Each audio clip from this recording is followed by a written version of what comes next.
Hello dear student, स्वागत है आप सभी का शुभम क्लासेस के इस नए वीडियो में। मैं संजीव सर। तो स्टूडेंट, इस समय जो है हम आपके क्लास 10th की साइंस का मॉडल पेपर करवा रहे हैं, जिसमें से फिजिक्स वाले पोर्शन को हम सॉल्व करवा रहे हैं। ठीक है, यानी फिजिक्स से आपके किस तरीके से बोर्ड एग्जाम में क्वेश्चन पूछे जाते हैं, उसी पेपर को हम इस समय डिस्कस कर रहे हैं। जिसमें से कल एक पेपर हमने डिस्कस किया था, शायद आप लोगों को बहुत पसंद भी आया था। ठीक है, तो चलिए आज जो है कमेंट्स भी आप लोगों के थे कि सर एक कम से कम 4 मॉडल पेपर करवा दीजिए। तो चलिए ठीक है, आज जो है हम दूसरा मॉडल पेपर करवा रहे हैं। तो वीडियो बहुत ही इंपॉर्टेंट होगा स्टूडेंट, बहुत ही ध्यान से देखिएगा, क्योंकि आज की इस वीडियो में वही सारी चीज़ें डिस्कस की जा रही हैं जो आपके लिए इम्पॉर्टेंट है। ओके स्टूडेंट, चलिए वीडियो को स्टार्ट करते हैं। देखिए स्टूडेंट, पहला क्वेश्चन आपका है, स्क्रीन पर पहला क्वेश्चन आपका लिखा हुआ है कि एक अवतल दर्पण की वक्रता त्रिज्या 20 सेंटीमीटर है, इसकी फोकस दूरी क्या होगी। ठीक है, पूछ रहा है कि एक अवतल दर्पण की वक्रता त्रिज्या जो है वो 20 सेंटीमीटर है, तो इसकी फोकस दूरी क्या होगी। तो भैया कल के, अगर आपको याद हो, कल ही के मॉडल पेपर में हमने वक्रता त्रिज्या और फोकस दूरी में संबंध बताया था। तो फोकस दूरी जो है वो क्या होती है, वक्रता त्रिज्या की आधी होती है, और वक्रता त्रिज्या कितनी दी है, r बराबर 20 सेंटीमीटर। तो फोकस दूरी आपकी कितनी निकल के आ जाएगी, f इक्वल टू 20/2 बराबर की 10। लेकिन बात कर रहा अवतल दर्पण की, किसकी, अवतल दर्पण की। तो अवतल दर्पण की जो फोकस दूरी होती है वो क्या होती है, अवतल दर्पण के लिए f हमारा क्या होता है, निगेटिव होता है। तो f इक्वल टू कितना आ जाएगा, -10 सेंटीमीटर। ठीक है, ये हमारा रिलेशन है, इसी से हमें क्या करना, आंसर को निकालना है। और बात कर रहा अवतल दर्पण की, तो अवतल दर्पण की फोकस दूरी जो है वो क्या होती है, ऋणात्मक होती है। तो इसलिए जो हमारा आंसर आएगा वो -10 सेंटीमीटर। ओके स्टूडेंट, समझ में आ गया। चलिए बढ़ते हैं अगले क्वेश्चन की तरफ, क्वेश्चन नंबर 2। तो आप लोग वीडियो को, जितने भी लोग देख रहे हैं, फटाफट वीडियो को लाइक कर दीजिए और अपने दोस्तों में भी अधिक से अधिक शेयर कर दीजिए, जिससे वो भी अपनी तैयारी अच्छे से कर सके। और अगर आपने चैनल को सब्सक्राइब नहीं किया है तो चैनल सब्सक्राइब कर लीजिए, जिससे हमारी हर एक आने वाली नई वीडियो की अपडेट आपको मिलती रहे। क्योंकि इस समय आपका बहुत ही इंपॉर्टेंट चीज़ चल रहा है, मॉडल पेपर। ठीक है, क्योंकि हमें सिर्फ सिलेबस पढ़ते रहने से ही मतलब नहीं, हमें ये भी देखना है कि पेपर हमारे किस तरीके से पूछे जाते हैं। हमको तैयारी पेपर के अकॉर्डिंग करनी है, तब हमें अच्छे अंक मिलेंगे। ठीक है, सिर्फ सिलेबस पढ़ने से किसी को अच्छे अंक नहीं मिलते हैं।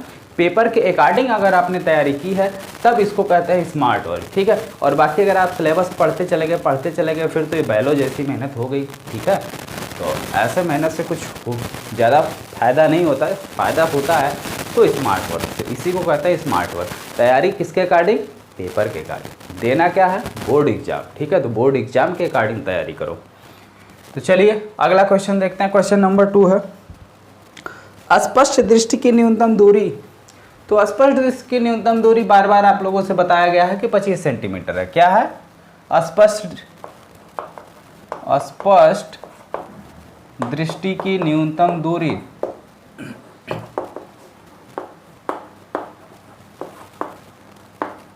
तो अस्पष्ट दृष्टि की न्यूनतम दूरी जो है वो क्या है, 25 सेंटीमीटर। ठीक है, यही आपका आंसर है। ऑप्शन देखिए कौन सा ऑप्शन आपका सही है, ऑप्शन नंबर जो है आपका 1 सही है।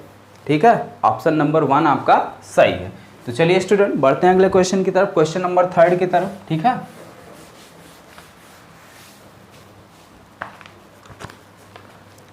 चलिए अगर जिसको कंफर्म नहीं हो, एक बार फिर मैं कंफर्म कर देता हूं कि जो आपको पेपर का पैटर्न है, सबसे पहले तो बहुविकल्पीय पूछा जाएगा।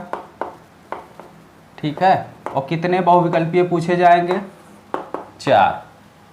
उसके बाद आपसे अति लघु उत्तरीय पूछा जाएगा। ठीक है, इसी टाइप का क्वेश्चन मैं आपसे करवा रहा हूं, अति लघु उत्तरीय। और अति लघु उत्तरीय प्रश्न कितने पूछे जाएंगे, काउंट कर लो, 1 2 3 पूछे जाएंगे। और ये जो है 1 नंबर का होगा, तो कितने मार्क्स हो गए, 4। ये जो है 2 नंबर का होगा, कितने मार्क्स हो गए, 6। ठीक है, उसके बाद फिर आपका लघु उत्तरीय पूछा जाएगा। ठीक है, लघु उत्तरीय प्रश्न आपके कितने पूछे जाएंगे, 1 2। ठीक है, 2 प्रश्न जो है आपके लघु उत्तरीय के पूछे जाते हैं, और ये 4 नंबर का होता है। कितना हो गया, 8। उसके बाद आपका विस्तृत उत्तरीय पूछा जाएगा। ये फिजिक्स की बात हो रही है, ठीक है, भौतिक विज्ञान की बात मैं कर रहा हूं।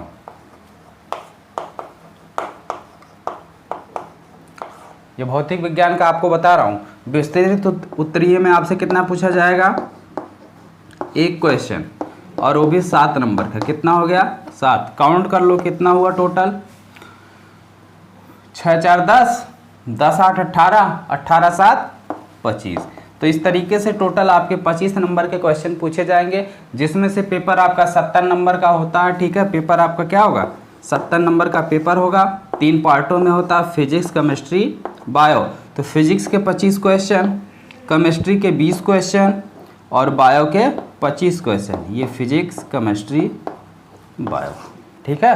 तो इस तरीके से आपका पूरा पेपर का एनालिसिस होता है, ठीक है। इसी अकॉर्डिंग आपका पेपर पूछा जाएगा।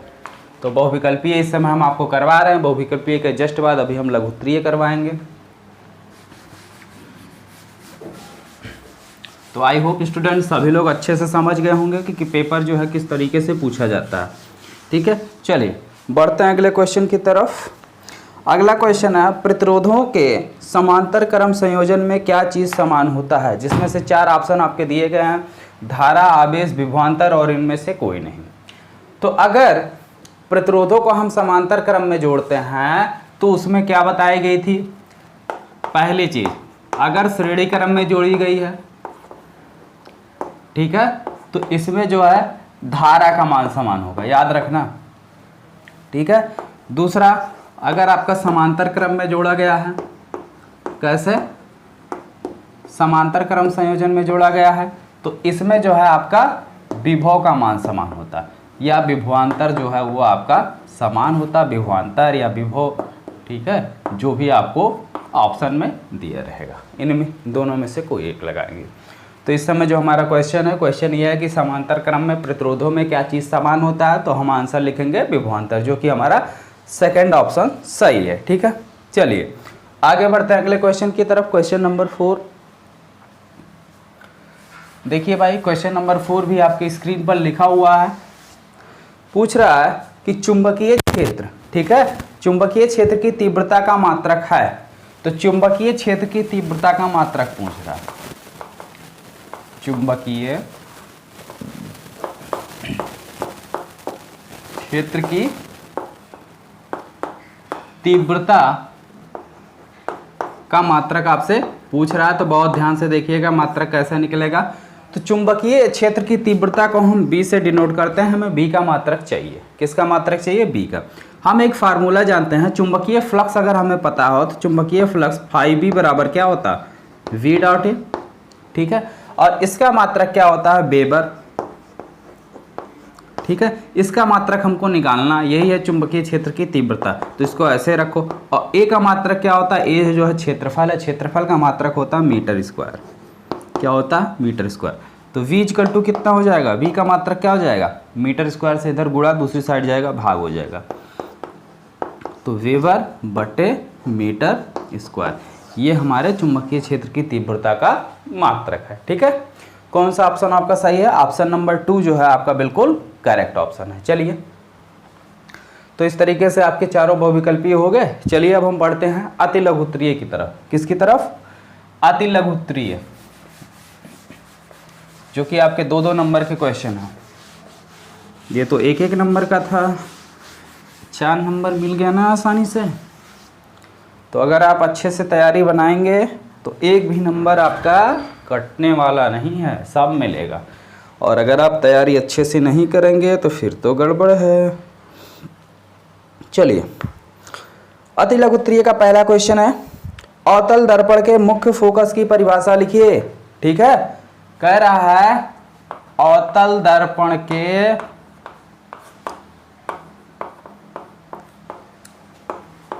मुख्य फोकस की परिभाषा लिखिए, मुख्य फोकस की परिभाषा लिखो। तो भैया परिभाषा आप सभी लोगों को बताया गया है, बहुत ध्यान से, ठीक है। चैप्टर को जब आपको पढ़ाया जा रहा है तो परिभाषाएं जो है सब बताई गई थी, ठीक है। तो चलिए फटाफट सभी लोग जो है कमेंट बॉक्स में इसकी परिभाषा कमेंट करो, ठीक है। कमेंट बॉक्स में सभी लोग, जितने भी लोग वीडियो को देख रहे हैं, इसकी परिभाषा क्या बनेगी जल्दी से फटाफट जो है कमेंट करो, ठीक है। और इसको हम क्या कर रहे हैं, आपके लिए छोड़ रहे हैं होमवर्क, ठीक है। चलो सभी लोग सही सही कमेंट करना, फिर हल कमेंट करो, सही गलत जो भी होगा हम अगले वीडियो में देख लेंगे, ठीक है, नेक्स्ट वीडियो में। क्योंकि भाई इस समय हम लाइव नहीं है, ठीक है। वीडियो जरूर लाइव चल रहा है लेकिन हम लाइव नहीं है, ठीक है। हम जो है आपके कमेंट्स को देख के आंसर नहीं कर पाएंगे, ठीक है, नहीं तो तुरंत आंसर करते। तो आप लोग कमेंट कीजिए, हम आंसर जो है आप लोगों का देख लेंगे और नेक्स्ट वीडियो में बताएंगे सही था कितने लोगों का, कितने लोगों का गलत था, ठीक है। चलिए अगला क्वेश्चन देखते हैं। सेकंड क्वेश्चन है, अगला क्वेश्चन है, वायु में गमन करती प्रकाश की एक किरण जल में तिरछी प्रवेश करती है, ठीक है। जैसे मान लो ये नीचे जल है, ठीक है। अब कोई प्रकाश किरण ऐसे तिरछी आई, इस बिंदु पर आई, तो यहाँ पे हम क्या करेंगे, एक अभिलंब खींचेंगे। अभिलंब खींचेंगे कि नहीं खींचेंगे? अब अभिलंब खींचेंगे तो प्रकाश किरण एक माध्यम से दूसरे माध्यम में जाती है तो वो या तो अभिलंब से दूर हटती है या तो अभिलंब के पास आती है। तो इसमें पूछ रहा है कि अभिलंब से दूर हटेगी कि अभिलंब की ओर झुकेगी, ठीक है। अगर अभिलंब से दूर हटेगी तो क्यों, पास आएगी तो क्यों, ठीक है। तो जब प्रकाश किरण विरल माध्यम, यानी इधर का माध्यम हमारा क्या है, विरल यानी वायु है, और इधर माध्यम क्या है, सघन यानी कि जल है। तो जब प्रकाश किरण विरल माध्यम से सघन माध्यम में जाती है तो वो अभिलंब की तरफ झुक जाती है, यानी अब सीधे ना जाकर ऐसे जाएगी, ठीक है। इस रास्ते पर प्रकाश किरण ये जाएगी। तो जब इस रास्ते पर ये प्रकाश किरण जाएगी तो क्या हो जाएगी, अभिलंब की तरफ झुक जाएगी, ठीक है। यही आपका आंसर है। कारण क्या होगा कि जब कोई प्रकाश किरण विरल माध्यम से सघन माध्यम में जाती है तो वो अभिलंब की तरफ झुक जाती है। चलिए आगे बढ़ते हैं अगले क्वेश्चन की तरफ, ठीक है। तो अगला क्वेश्चन आपका है, भाई क्वेश्चन सब आपके सामने लिखे हुए हैं। क्वेश्चन है, अरे यार छाप गिर गई, टूट गई। 6 वोल्ट बैटरी से गुजरने वाले हर एक कूलाम को कितनी ऊर्जा दी जाती है? तो ऊर्जा का फार्मूला W बराबर होता है V इंटू क्यू, ठीक है। Q का मान कितना दिया हुआ है, 1 कूलाम, हर एक कूलाम आवेश को पूछ रहा है। V का मान कितना दिया हुआ है, 6 वोल्ट, ठीक है। तो W आपसे पूछ रहा है, W कितना हो जाएगा, 6 गुणे 1 बराबर 6 जूल। तो यानी हर एक कूलाम आवेश को कितनी ऊर्जा दी जाएगी, 6 जूल, ठीक है। चलिए देख रहे हो कितना आसानी से 2-2 नंबर मिल रहा है, कितना है, कुछ नहीं, बहुत इजी क्वेश्चन है। चलिए लघु उत्तरीय की तरफ बढ़ते हैं, 4 नंबर वाले क्वेश्चन की तरफ। क्वेश्चन है, 15 सेंटीमीटर फोकस दूरी की किसी उत्तल दर्पण से कोई बिंब 10 सेंटीमीटर की दूरी पर रखा है, प्रतिबिंब की स्थिति तथा प्रकृति ज्ञात कीजिए। फोकस दूरी F = कितना दिया हुआ है, 15 सेंटीमीटर, ठीक है। और क्या दिया हुआ है, बिंब यानी वस्तु की स्थिति दी हुई है, U = ये दिया है 10 सेंटीमीटर। हमें निकालना है प्रतिबिंब की स्थिति यानी V = निकालना है, और इसकी प्रकृति भी बतानी है, नेचर भी बताना है। तो आपका उत्तल दर्पण है, कौन सा दर्पण है, उत्तल दर्पण, यानी इस तरीके से आपका कोई एक दर्पण है, ओके, जिसकी फोकस दूरी क्या है, यहाँ पे मान लेते हैं कोई वस्तु रखी हुई है, ठीक है। तो अब यहाँ पे कोई वस्तु रखी है यानी दर्पण के बाईं साइड है, तो दर्पण के बाईं साइड है यानी U की वैल्यू क्या हो गई, नेगेटिव हो गई। तो चलिए फार्मूला अप्लाई करते हैं, 1/F = 1/, और इसकी फोकस दूरी इस साइड होती है ना, तो फोकस दूरी पॉजिटिव होगी। 1/F = 1/V, ठीक है, और प्लस 1/U। तो 1/F की जगह कितना, 15 = 1/V माइनस U की जगह क्या हो जाएगा, माइनस ना 10, तो 1/-10, इसको भेजेंगे इधर पॉजिटिव हो जाएगा। तो 1/V = 1/15 प्लस 1/10। एलसीएम ले लो, ठीक है। तो एलसीएम लेंगे कितना आ जाएगा 1/v इक्वल टू, इसका एलसीएम आएगा 60 आएगा। कितना आएगा 60 आएगा एलसीएम, ठीक है। तो 15 था, 15 की जगह 60 लिखा गया, कितना गुना हो गया 15 चौका 60, 4 गुना, ठीक है।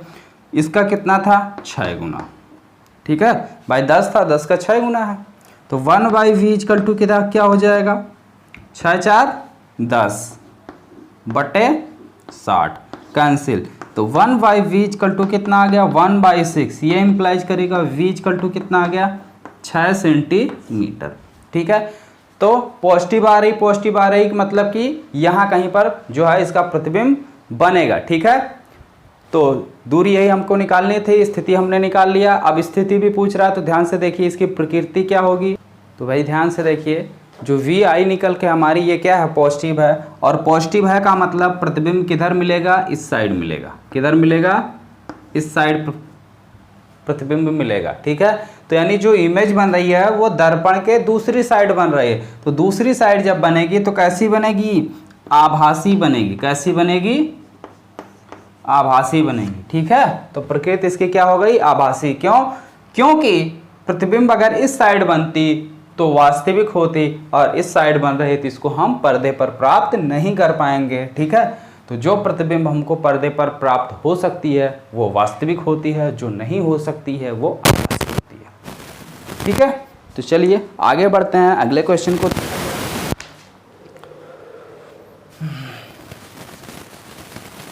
क्वेश्चन आपके बहुत ही मज़ेदार क्वेश्चन है, इंपॉर्टेंट क्वेश्चन है, बहुत ही अच्छे क्वेश्चन जो है आपके मॉडल पेपर में दिया हुआ है, ठीक है। जो भी क्वेश्चन मैं आपको करवा रहा हूँ बस आप ध्यान से करते जाइए, अगर आपको बढ़िया नंबर लाना है तो। हाँ, इसी का अथवा पार्ट है दूरदृष्टि दोष किसे कहते हैं, परिभाषा लिखनी है, या किन कारणों से होता है, इस दोष के निवारण के लिए किस प्रकार के लेंस को प्रयोग में लाया जाता है, किरण आरेख द्वारा समझाइए। तो भाई मानवनीय तथा रंग बिरंगा संसार का क्वेश्चन है, बिल्कुल थ्योरी लिखनी है, आप लोग लिख सकते हैं, ठीक है।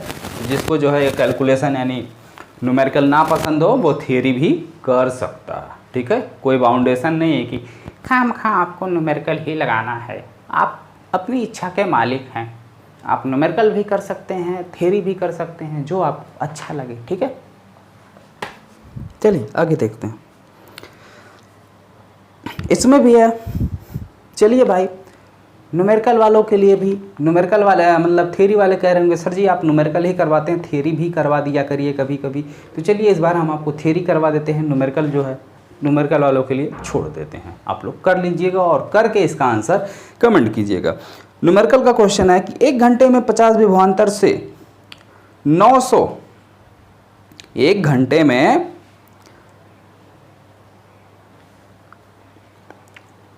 1 घंटे में क्या दिया हुआ 50 वोल्ट विभवांतर से 96,000 कूलाम आवेश को स्थानांतरित करने में उस उत्पन्न ऊष्मा का प्रकलन कीजिए। तो भैया 1 घंटे में, ठीक है, कितनी ऊष्मा जो है निकल रही है यही हमको निकालना है। W निकालना है, आपको V और Q दिया हुआ है और टाइम भी दिया हुआ है। तो आप लोग कैलकुलेट फार्मूला अप्लाई करो, कैलकुलेशन लो, आंसर बताओ। चलो अथवा पार्ट है विद्युत में मोटर व वैद्युत जनित्र के बीच में क्या अंतर है। वाह, इंपॉर्टेंट क्वेश्चन जो हमने आपको बहुत ही आसानी से मतलब बहुत ही सावधानी से मैंने बताया था कि विद्युत जनित्र और विद्युत मोटर में क्या अंतर है। तो विद्युत जनित्र और विद्युत मोटर में फर्क यही है, ठीक है, उसकी वर्किंग, उसकी संरचना तो बिल्कुल दोनों की सेम है लेकिन वर्किंग दोनों का अलग है। तो वर्किंग दोनों का लिख दो, वही डिफरेंस हो गया। वर्किंग दोनों का क्या करो, कार्य विधि कैसे कार्य कर रहे हैं वही लिख दो, वही दोनों का अंतर हो गया। क्या अंतर है, जो आपका विद्युत मोटर है उसको जब हम विद्युत देते हैं यानी इलेक्ट्रिक देते हैं तो वो क्या होती है, उसकी जो धुरी होती है वो घूमती है, ठीक है, उसकी धुरी क्या होती है घूमती है। यानी जब उसको हम इलेक्ट्रिक देते हैं तो उसकी धुरी घूमती है। और जनरेटर में क्या काम, उसकी धुरी को घुमाते हैं तो जो है करंट उत्पन्न होता है यानी विद्युत जनरेट होता है। तो यानी अंतर सिर्फ दोनों के वर्किंग का है, बाकी कंस्ट्रक्शन यानी कि संरचना दोनों की सेम है, ठीक है। तो दोनों की वर्किंग अगर आपको अच्छे से याद है तो दोनों की वर्किंग लिख दीजिए। हेडिंग डाल दीजिए विद्युत जनित्र, फिर एक दूसरा हेडिंग डालिए विद्युत मोटर, उसमें उसकी वर्किंग लिख दीजिए, उसमें उसकी वर्किंग लिख दीजिए, ठीक है। यही जो है आपका अंतर हो गया। चलिए अब बढ़ते हैं विस्तृत उत्तरीय प्रश्न की तरफ। लघु उत्तरीय आपके हो गए। विस्तृत उत्तरीय प्रश्न में है मानव नेत्र का चित्र बनाकर विभिन्न भागों का वर्णन कीजिए। ये मानव नेत्र था, रंग बिरंगा संसार, बहुत अच्छे से हमने आपको फिगर बना के समझाया था, ठीक है। तो मानव नेत्र वाले चैप्टर से उसको पढ़ लीजिएगा, क्योंकि यहाँ पे अब हम फिगर यार ना बनवाओ, ठीक है। कुछ खुद भी कर लिया करो, थोड़ा आलस से लगता है। चलो आगे देखो, बच्चे काफ़ी समझदार हैं, ठीक है, आप लोग कर लोगे ना, ठीक है। अगला क्वेश्चन है ओम का नियम क्या है। तो ओम का नियम क्या है, चलो इसको हम बता देते हैं।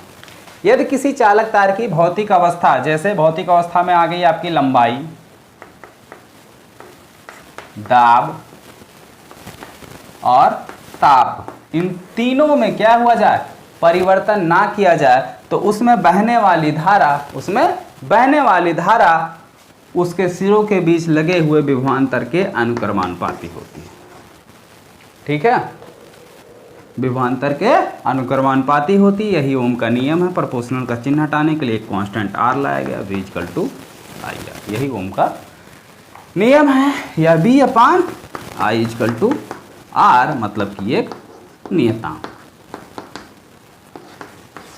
इसको आपको क्या करना, सत्यापित करना है ना, हाँ, इसको जो है सत्यापित करना, एक किरण आरेख खींचना है, ठीक है, और इस तरीके से सत्यापित करना है। एक तरफ V ले लेना, एक तरफ I ले लेना, इसके बीच ग्राफ खींचोगे ऐसे मिल जाएगा, ठीक है। तो इस तरीके से मिलेगा, यही जो है इसी को अच्छे से एक्सप्लेन करना है। ये भी आपको जो है थ्योरी में करवाया गया, ठीक है।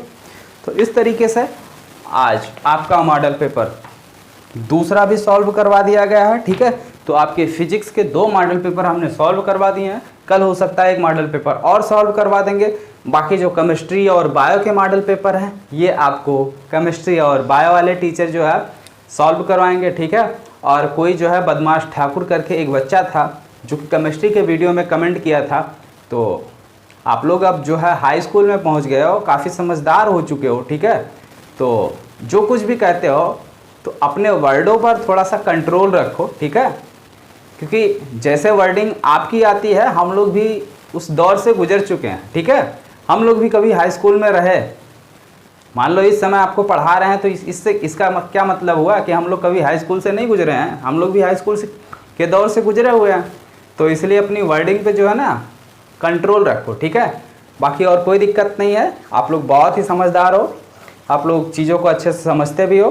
तो स्टूडेंट वीडियो आपको आई होप बहुत पसंद आ रही होगी, क्योंकि आपके अकॉर्डिंग वीडियो मिल रहा है। आप लोगों ने कहा कि सर मॉडल पेपर सॉल्व करवाइए, मॉडल पेपर इस समय आपका सॉल्व करवाया जा रहा है, ठीक है। तो जितने भी लोग देख रहे हो अभी अगर वीडियो को लाइक नहीं किए हैं तो फटाफट वीडियो को लाइक कर दीजिए, और अगर आप चैनल पर नए हैं तो चैनल को सब्सक्राइब कर लीजिए, और बेल आइकन तो ज़रूर दबाइएगा, जिससे हमारी वीडियो का नोटिफिकेशन आपको क्या हो जाए, मिलता रहे, ठीक है। ओके स्टूडेंट, तो मिलते हैं अगले वीडियो में।